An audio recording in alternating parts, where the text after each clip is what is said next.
Селекторе, добар ден. Македонија на 11 јуни го почнува својот историски настап на европските првенства во фудбал. Кои се вашите очекувања од ова европско првенство за нашава репрезентација? Очекувањата е македонската фудбалска репрезентација да биде на исто ниво како што беше изминатите години. Јас верувам во овие момци, бев првиот кој веруваше и знам што може да направат и очекувам повторно да израдуваат нацијата. Можеме ли да се надигруваме со останатите и можеме ли да постигнеме позитивни резултати? Па секако дека оваа репрезентација на Македонија може да игра против секого и да се надигрува со секого. И јас верувам во фудбалерите дека ќе биде на нивно максимално издание и дека ќе стигнеме до позитивни резултати.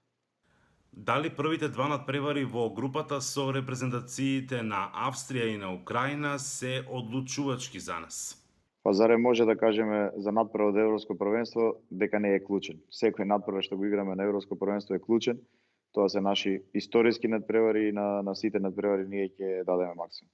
Дали резултативе од пријателскиве надпревари со репрезентациите на Словенија и со Казахстан се позитивен сигнал дека можеме да оствариме добри резултати? Па македонската фудбалска репрезентација 4 години бележи позитивни резултати, така да ова беше само еден тренд на продолжување на тие позитивни резултати, но ја пред се сум задоволен на начинот на кој го одигравме овие надпревари, затоа што тоа беше буквално истиот оној начин што игравме и против Германија и против Грузија, Косово, да не се навраќаме оние надпревари во низа каде што бележевме позитивни резултати. И јас се надевам дека и на Европското првенство ќе ја задржиме тој тренд на такви игри и дај Боже на позитивни резултати.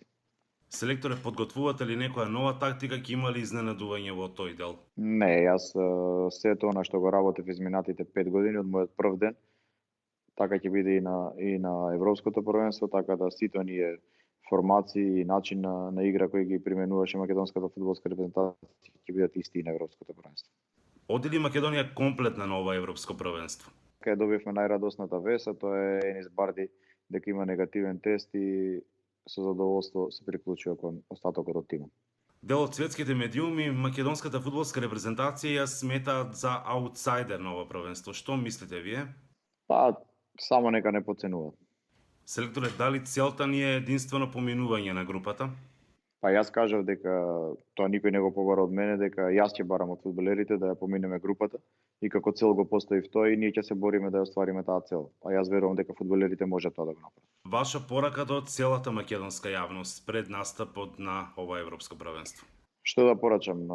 Еве, го дочекавме тој момент македонската фудбалска репрезентација да игра на европското првенство, така да Македонија радувај се, дај им поддршка на овие момци и они нема да ве разочараат.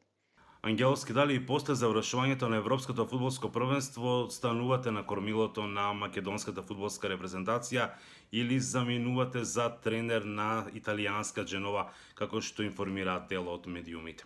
Не, воопшто не размислувам за тоа, сум сконцентриран за настапот на Македонија на европско првенство и до мојот последен ден како селектор максимално професионално ќе го одработам договорот, така да мојот договор е до 31.7.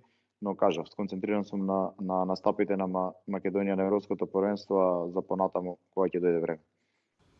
Благодарам за разговорот за Гласот на Америка. Благодарам и на вас.